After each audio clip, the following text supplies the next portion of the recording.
Et si tout ce que nous pensions savoir du front sud n'était qu'un leurre, imaginez un instant que la Russie, loin de battre en retraite, ourdisse en secret un piège soigneusement préparé pour encercler Odessa et faire tomber tout le sud de l'Ukraine. Ces dernières heures, une déclaration surprenante de Vladimir Poutine, annonçant un prétendu retrait des troupes russes, a semé la confusion tant à Kiev que dans toutes les capitales occidentales. L'effet a été immédiat. Réunions d'urgence, spéculations dans la presse et même la multiplication de messages contradictoires sur les réseaux sociaux. Certains espèrent qu'il ne s'agit que d'une manœuvre médiatique, mais sur le terrain, une menace bien plus grave se dessine. L'armée russe, méthodique, a pris possession de plusieurs îles clés sur le Dniepr, installant patiemment des bases logistiques à l'abri des regards indiscrets. Ce n'est pas la première fois dans l'histoire militaire moderne qu'une armée utilise des zones fluviales difficiles d'accès pour masquer ses intentions. On se souviendra par exemple de la traversée du Rhin par les Alliés en 1945, où des opérations de diversion avaient précédé le franchissement effectif du fleuve. Ici aussi, l'obscurité, la géographie et la surprise jouent en faveur de l'assaillant. En parallèle, des renforts massifs affluent, des dizaines de milliers de soldats, y compris des unités venues de Corée du Nord, se rassemblent dans le sud. Les chiffres évoqués par plusieurs sources concordantes font état de près de 130 000 combattants russes et alliés, soit l'équivalent de l'ensemble de l'armée britannique déployée pendant la guerre du Golfe. Il ne s'agit plus de simples escarmouches, mais d'une mobilisation à grande échelle qui pourrait bouleverser l'équilibre de la guerre. Une erreur d'analyse sur les intentions du Kremlin suffirait à faire basculer toute la carte du conflit. Le moindre faux pas aujourd'hui coûterait aux décideurs, comme aux citoyens, un temps et des ressources irremplaçables, alors que le sort du sud de l'Ukraine se joue peut-être en ce moment même. Rappelons-nous les conséquences tragiques des erreurs d'évaluation durant la bataille des Ardennes en 1944, une percée inattendue et des semaines de chaos. Pour saisir ce qui se joue vraiment, il faut revenir sur les événements récents, là où les premiers signes du basculement sont apparus. Observons la chronologie. Des mouvements de troupes signalés dès la fin de l'été, des convois logistiques repérés par satellite et une activité inhabituelle sur les réseaux ferroviaires reliant la Russie au sud de l'Ukraine. La chronologie des dernières semaines révèle un enchaînement d'actions russes trop coordonnées pour être anodines. Voici comment tout a commencé à changer. Pourquoi la conquête des îles du Dniepr bouleverse-t-elle tout l'équilibre régional? Parce que ces fragments de terre, longtemps perçus comme insignifiants, se transforment soudain en leviers décisifs capables de faire basculer le sud de l'Ukraine. Sur le plan historique, on retrouve ce même schéma lors de la guerre de Crimée, où la maîtrise de certains points de passage sur le Dniestre et la mer Noire avait permis de déstabiliser tout un front. Depuis des semaines, les défenses ukrainiennes le long du Dniepr s'amenuisent. Le terrain marécageux et accidenté rend la surveillance impossible sur toute la longueur du fleuve. Les soldats, souvent isolés, manquent cruellement de renforts et d'équipements. Dans certaines zones, c'est à peine si quelques dizaines d'hommes font face à des adversaires bien plus nombreux et mieux équipés. Face à cette faiblesse, les troupes russes avancent avec précision, surtout la nuit. Elles déjouent les pièges, franchissent les zones minées et progressent là où la vigilance faiblit. Cette tactique leur permet de grappiller du terrain sans déclencher d'alerte générale et sans dilapider leurs ressources. On retrouve des similitudes avec la tactique dite du salami slicing, utilisée par l'Union soviétique lors de la guerre froide pour avancer par petits gains successifs. Le cœur de l'enjeu, le contrôle des îles du Dniepr. Entre les mains russes, ces îlots deviennent des bases invisibles, idéales pour acheminer armes, vivres et renforts. En quelques nuits à peine, des stocks, des pontons flottants et même des fortifications peuvent y émerger, à l'abri des regards ukrainiens. Imaginez un instant que chaque île devienne un maillon d'une chaîne logistique, permettant de projeter une force d'assaut sur la rive occidentale du fleuve. L'armée ukrainienne, déjà dispersée sur plusieurs fronts, ne dispose pas des effectifs ni du matériel nécessaire pour verrouiller tout le fleuve. Chaque retrait, chaque perte d'une île élargit une brèche difficile à contenir. La menace est claire. Une défense trop étirée risque de s'effondrer soudainement, offrant à Moscou une occasion unique de percer au sud. L'histoire militaire regorge d'exemples où la perte d'un point d'appui fluvial a précipité la défaite d'un camp, comme ce fut le cas lors de la bataille de la Marne en 1914. C'est pourquoi la bataille des îles du Dniepr n'est pas un simple épisode, mais un avertissement pour toute la région méridionale. Ce mouvement, discret mais calculé, pourrait bien être que le prélude à une offensive bien plus vaste. Pour s'en convaincre, il suffit de consulter les cartes d'état-major publiées par certains experts occidentaux, qui voient dans ces avancées un piège se refermant lentement sur Odessa. À mesure que la pression monte sur les rives du fleuve, les regards se tournent vers l'arrière des lignes russes. Là se prépare une concentration de troupes et de matériel dont la véritable destination reste pour l'instant un mystère. Des trains entiers chargés de blindés ont été repérés par des satellites privés, tandis que l'activité des bases militaires dans la région de Rostov ne cesse de croître. Le fameux retrait russe n'est-il qu'une habile diversion ? Derrière cette annonce qui a dérouté Kiev et l'Occident, Moscou orchestre peut-être une manœuvre d'une ampleur insoupçonnée. Plongeons dans l'ombre, là où se trame ce que les médias ne voient pas venir. Il est intéressant de noter que dans l'histoire, de nombreux généraux ont utilisé la ruse du faux repli pour attirer l'ennemi dans un piège. Citons Hannibal à Cannes ou plus récemment les forces américaines lors de la première guerre du Golfe. Tout l'été puis l'automne, la Russie a méthodiquement bâti un réservoir colossal de soldats et d'armes sur le front sud. On estime que près de 100 000 hommes, dont de nombreuses unités d'élite parfaitement équipées, y attendent l'ordre d'agir. Ce n'est pas qu'une question de quantité. Il s'agit d'une force taillée pour rompre l'équilibre. Si l'on compare, cela représente bien plus que les troupes mobilisées lors de la bataille de Koursk, l'une des plus grandes confrontations de blindés de l'histoire. Des informations crédibles évoquent aussi l'arrivée récente de 30 000 soldats nord-coréens. Réputés pour leur discipline rigoureuse et leur endurance, ils apportent un surcroît de puissance inattendue au dispositif russe. Leur présence est un signal fort. Moscou n'avance pas à visage découvert, mais prépare le terrain pour un choc frontal. Cela rappelle l'implication de volontaires chinois en Corée dans les années 50 qui avait bouleversé l'équilibre des forces. Face à cette accumulation, l'armée ukrainienne, déjà saignée par des combats continus de Pokrovsk à Gouliaï-Polier, doit éparpiller ses maigres réserves sur plusieurs fronts en même temps. La conséquence, une défense morcelée, incapable de deviner où la tempête frappera réellement. Les rapports de terrain font état d'unités réduites à la moitié de leur effectif nominal, parfois coupées de toute logistique pendant plusieurs jours.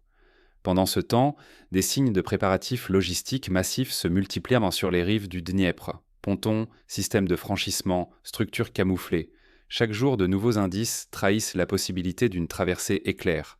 Les drones ukrainiens repèrent sans cesse des installations qui pourraient, du jour au lendemain, ouvrir la voie aux blindés russes. Dans la nuit, des barges motorisées, difficiles à détecter, créent des points de passage temporaires. Mais Kiev et ses alliés regardent ailleurs. Leur regard reste fixé sur des retraits simulés ou des mouvements secondaires soigneusement mis en scène par Moscou. Cette obsession des fausses pistes brouille le jeu. Les vrais enjeux se déplacent dans l'angle mort. C'est un classique de la guerre de l'information, où chaque rumeur, chaque vidéo publiée sur Telegram sert à désorienter l'adversaire. Le danger est immense. Si l'Ukraine s'en tient à la version officielle russe, la prochaine offensive pourrait déborder toutes ces lignes, bouleversant en quelques heures l'équilibre du Sud.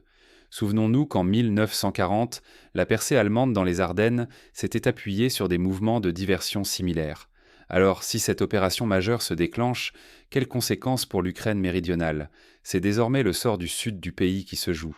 Ce qui se prépare pourrait transformer non seulement la carte militaire, mais aussi le destin géopolitique de l'Ukraine. La perte de la région du Sud signifierait non seulement la perte de territoires stratégiques, mais aussi le contrôle des principales voies commerciales vers la mer Noire. Et si le plan n'était qu'un prélude ? Imaginez, la conquête du Sud ne viserait pas seulement Kherson, mais ouvrirait un corridor direct vers Odessa, encerclant la ville et coupant l'Ukraine de la mer Noire. Ce ne serait plus une simple victoire tactique, mais un basculement stratégique irréversible. Odessa, véritable perle de la mer Noire, a toujours été convoitée, que ce soit par l'Empire ottoman, la Russie impériale ou la Roumanie dans l'entre-deux-guerres. La Russie, en prenant tout le littoral, contrôlerait chaque port ukrainien du Sud. Cela lui donnerait un levier immense pour menacer l'Europe, bouleversant l'équilibre régional. Les réserves accumulées depuis des mois, près de 130 000 soldats selon certains analystes, pourraient aider à transformer une incursion locale en une offensive d'ampleur régionale. Pour Kiev, l'étau se resserrerait dangereusement. La pression politique déjà insoutenable exploserait, tandis que les alliés occidentaux convoqueraient en urgence des sommets à Bruxelles, Berlin ou Washington. Mais un mouvement éclair, en quelques journées, prendrait tout le monde au dépourvu. L'Occident risquerait de constater, impuissant, que la réalité a changé par la force. Rappelons que lors de l'annexion de la Crimée en 2014, il n'avait fallu que quelques semaines pour que la situation se fige de manière irréversible. L'enjeu est immense. Si la Russie réussit, l'Ukraine perdrait tout accès à la mer, sacrifiant une part essentielle de sa souveraineté et de son économie. En quelques semaines, c'est tout l'équilibre géopolitique du pays et de l'Europe qui pourrait s'effondrer. On pourrait assister à une nouvelle vague de réfugiés, à des ruptures d'approvisionnement en céréales pour le continent africain et à une explosion des tensions dans les Balkans. Mais ce scénario n'a rien d'hypothétique. Certains signaux sur le terrain et dans les discours laissent penser que cette option est déjà en cours de préparation.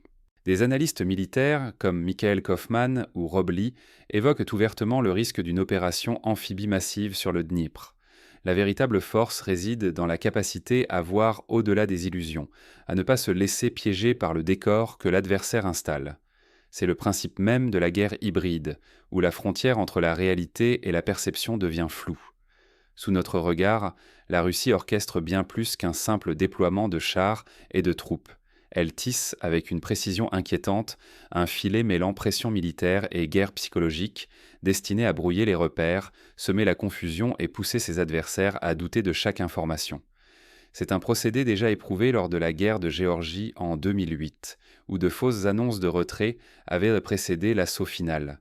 Dans ce duel, la diversion et l'annonce calculée sont devenues aussi redoutables que les armes conventionnelles. Un simple communiqué, un geste public, peuvent suffire à déplacer des unités entières, à détourner l'attention ou à masquer l'accumulation d'une force prête à frapper. Derrière chaque promesse de retrait se cache peut-être une offensive éclair, ou au contraire une manœuvre pour attirer l'ennemi dans un piège. Face à ces stratégies, l'Occident et Kiev ne peuvent plus compter uniquement sur les méthodes classiques de renseignement. Il leur faut anticiper l'imprévisible, recouper les sources, analyser le théâtre de l'information comme s'il s'agissait d'un champ de bataille, et accepter que l'ennemi maîtrise l'art du double jeu. Cela signifie renforcer la coopération entre services de renseignement, utiliser l'intelligence artificielle pour analyser les images satellites et surtout entretenir une veille informationnelle constante. Pour nous, spectateurs, la meilleure défense contre la désinformation reste la vigilance. Ne jamais prendre pour vérité absolue une annonce officielle, refuser la panique comme l'optimisme naïf et surtout s'efforcer de croiser les perspectives pour construire un regard éclairé sur les événements. Un exemple concret, lors de la crise des missiles de Cuba, ce sont les analyses croisées de photos aériennes, d'écoutes radio et de témoignages locaux qui ont permis de déjouer les fausses pistes. La guerre moderne n'est plus un affrontement de champs ouverts, mais une partie d'échecs où chaque mouvement réel est précédé d'un brouillard de leurres, de rumeurs et de signaux contradictoires. Celui qui comprend cela, qui perçoit la mécanique des faux-semblants, détient un avantage crucial. Les stratèges chinois de l'Antiquité, comme Sun Tzu, enseignaient déjà l'importance de l'art de la tromperie pour vaincre sans livrer bataille. Oublier cette leçon, c'est s'exposer à la manipulation, perdre la capacité de discerner l'essentiel du superflu et, finalement, laisser l'initiative à l'adversaire. L'histoire récente, que l'on pense à la guerre du Donbass ou à la Syrie, montre que la confusion initiale profite toujours à celui qui l'a créée. Alors, face à ce brouillard savamment entretenu, que pouvons-nous vraiment faire ? Pour comprendre l'enjeu réel, il faut regarder au-delà des écrans de fumée et suivre les mouvements sur le terrain. Car derrière la confusion, la Russie vise un objectif précis dans le sud de l'Ukraine. Les analystes recommandent de multiplier les sources, images satellites, témoignages de civils, analyse de trafic ferroviaire et même observation des flux financiers. À présent, une question se pose. Assiste-t-on à un simple concours de circonstances ou à une opération savamment orchestrée ? Prenez quelques secondes pour y songer. Dans l'univers feutré des jeux de pouvoir, bien peu de choses relèvent qu'un du pur hasard. Chacune des grandes offensives de l'histoire a été précédée par des signes avant-coureurs que seuls les plus attentifs avaient su décrypter. Chaque annonce, chaque repli, chaque silence de Moscou sème le trouble. Derrière ces gestes, des intentions opaques se dissimulent, prêtes à bouleverser l'équilibre et à façonner un récit à leur avantage. La guerre de l'information se joue autant dans les mots que dans les actes. Rester simple spectateur, c'est accepter de ne voir qu'un fragment de la réalité soigneusement filtré. Pour saisir les véritables enjeux, il faut recouper, interroger, mettre en doute. La pratique du fact-checking, la lecture plurielle des sources et la consultation des analyses indépendantes sont plus que jamais nécessaires. Derrière les manœuvres du Kremlin se dessine une stratégie froide: redessiner les frontières, ouvrir la route vers Odessa et changer à jamais la donne sur la mer Noire. Ce projet, s'il aboutit, bouleverserait non seulement la géographie, mais aussi l'économie, la sécurité et même la culture de la région. Ceux qui choisissent de détourner les yeux paient le prix fort. L'histoire l'a prouvé maintes fois. Seuls les citoyens vigilants et lucides peuvent espérer ne pas devenir des pions dans cette partie d'échecs. Les exemples ne manquent pas. Du printemps de Prague en 1968 à la chute du mur de Berlin, c'est la clairvoyance de certains qui a fait la différence. Le débat ne fait que commencer. Partagez vos réflexions.